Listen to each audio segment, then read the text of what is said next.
Si crees en la Biblia, ¿alguna vez te has puesto a pensar en por qué lo haces? Sabemos que Dios no bajó en persona para entregárnosla.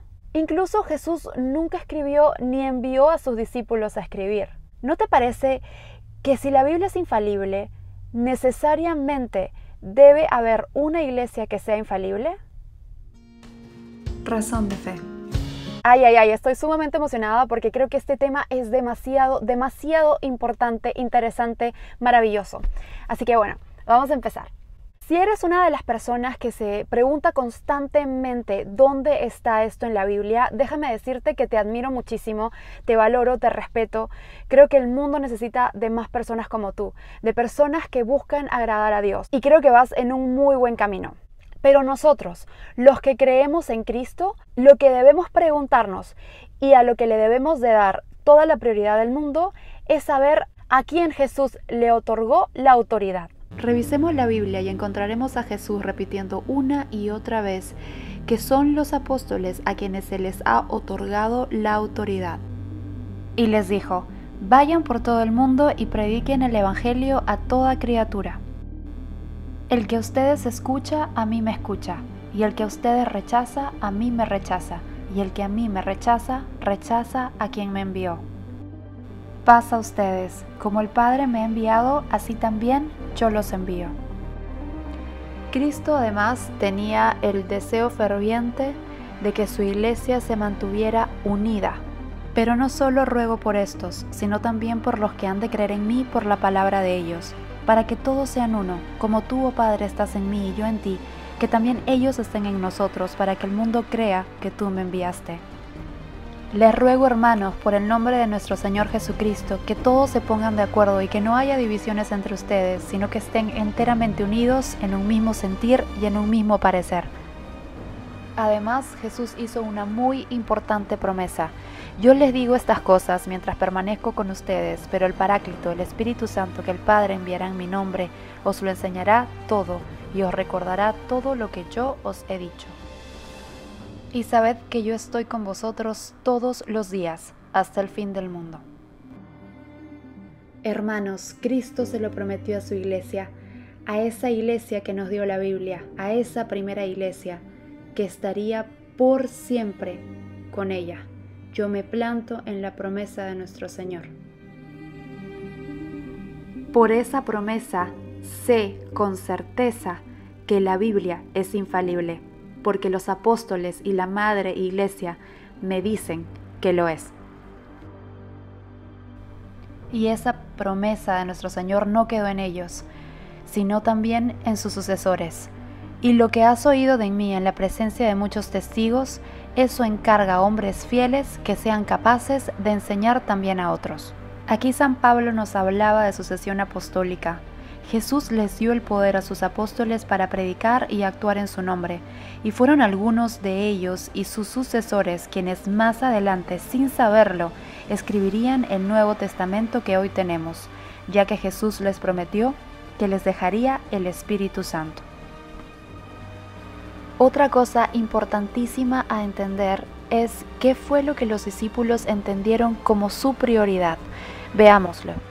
Aunque tengo muchas cosas que escribirles, no quiero hacerlo con papel y tinta, sino que espero ir a verlos y hablar con ustedes cara a cara para que su gozo sea completo. Te escribo estas cosas esperando a ir a verte pronto, pero en caso que me tarde te escribo, para que sepas cómo debe conducirse uno en la casa de Dios, que es la iglesia del Dios vivo, columna y sostén de la verdad. Vemos clarísimamente que la prioridad de los apóstoles no era escribir, sino predicar, llevar la palabra oralmente. Y hay también otras muchas cosas que hizo Jesús, las cuales si se escribieran una por una, pienso que ni aún en el mundo cabrían los libros que se escribieran.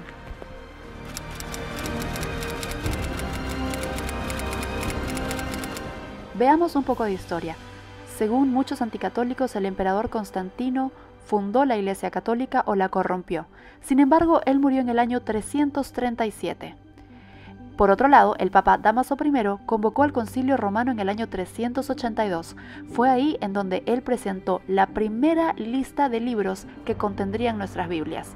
Eso quiere decir que la misma Iglesia de Constantino nos dio la Biblia luego de 45 años después de su muerte. Ahora veamos cómo pensaban los primeros cristianos, y tenemos al mejor ejemplo, Ignacio de Antioquía. San Ignacio de Antioquía nació en el año 35 y murió en el 110, como mártir en el Coliseo romano. Él fue discípulo de nada más y nada menos que los apóstoles Juan y Pablo. Esto es precisamente lo que San Ignacio de Antioquía le respondió a unas personas que cuestionaban las enseñanzas transmitidas oralmente, preguntando si verdaderamente estaban escritas. He oído a ciertas personas que decían, si no lo encuentro en las escrituras fundacionales, no creo que esté en el Evangelio. Y cuando les dije, está escrito, me contestaron, esto hay que probarlo. Pero para mí, mi escritura fundacional es Jesucristo, la carta inviolable de su cruz y su muerte y su resurrección y la fe por medio de él, en la cual deseo ser justificado por medio de vuestras oraciones. Otro ejemplo es San Agustín de Hipona, que dijo, creo en los evangelios porque la Santa Madre Iglesia me dice que crea en ellos. La Biblia nos dice, pero ante todo sabed esto, que ninguna profecía de la Escritura es asunto de interpretación personal. Y esto sucede porque, a pesar de que la Biblia es infalible, no nos mantiene en unidad, porque si cada uno la interpreta como desea, entonces la unidad anhelada por Cristo no se puede llevar a cabo. Un eunuco etíope se volvía en su carruaje leyendo al profeta Isaías. Felipe se acercó y al oír que leía al profeta Isaías le preguntó, ¿comprendes lo que estás leyendo? Él respondió, ¿cómo lo puedo entender si nadie me lo explica? Este otro pasaje nos muestra claramente que Jesús capacita a sus apóstoles y a sus sucesores para que puedan instruirnos en la verdad. Ahora notemos que los libros del Nuevo Testamento se escogieron luego de 300 años de la muerte de Jesucristo. Eso quiere decir que los primeros cristianos se mantuvieron por 3 siglos sin una Biblia. No hay ningún versículo bíblico que nos diga que las Escrituras son la única fuente de la verdad. No existe. Más bien dice todo lo contrario. La Biblia le da la autoridad a la Iglesia para tomar las decisiones.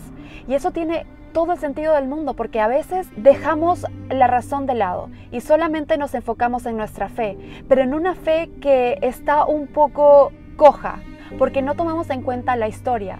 La historia es sumamente importante. ¿Quién nos dio la Biblia? Si la Iglesia nos dio la Biblia en unos concilios ecuménicos, yo me mantengo firme y creo en absolutamente todos los concilios de esa Iglesia, no solamente en aquellos que decidieron cuáles libros debían conformar la Biblia. Yo estoy con vosotros todos los días hasta el fin del mundo, es la promesa de nuestro Señor.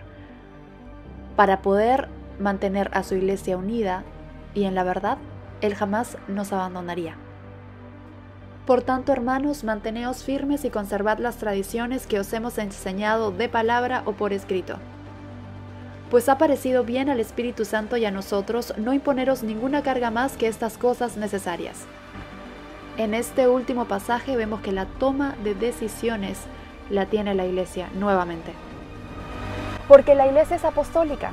Nosotros hemos recibido el tesoro de la fe a través de los apóstoles. El testimonio que ellos nos dejaron fue increíble.